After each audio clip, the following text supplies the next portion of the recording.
ये गीत हम राधे भाई लिखल गीत 3 महीना भेले मात्र गीत के रिलीज भेला और अहाँ सब सर्च कर देख सके छिए मैथिली गीत में सबसे बेसी रील बने वाला गीत ई छै। आ कौन की कहली देखा दे बगल म्यूजिक कही था दिल देबै कोनो एक के असे हो कोनो नेक के जियो बेटा मंदिर के प्रसाद छै थोरे जे बात दिए हर एक के आता ई सब नहीं चलो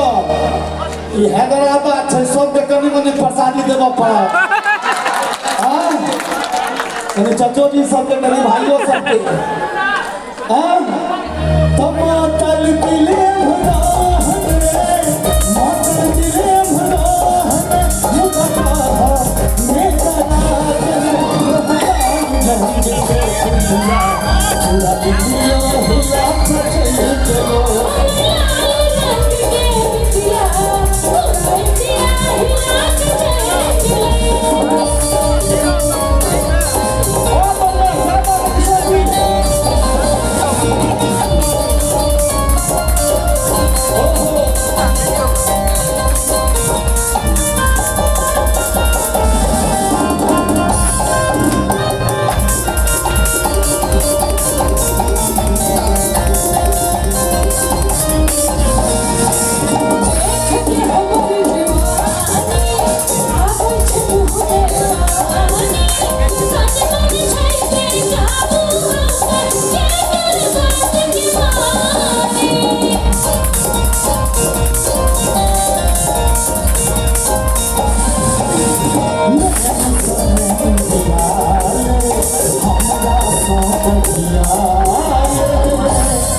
स्वाति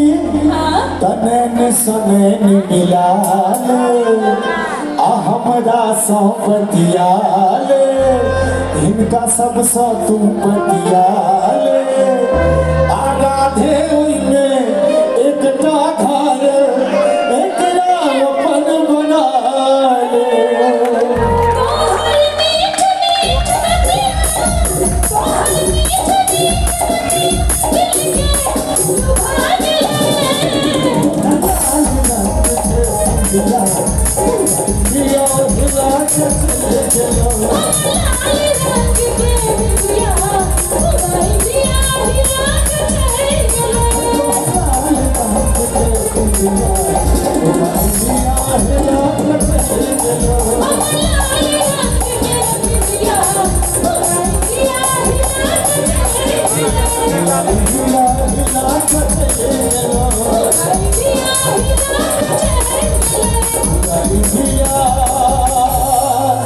हिला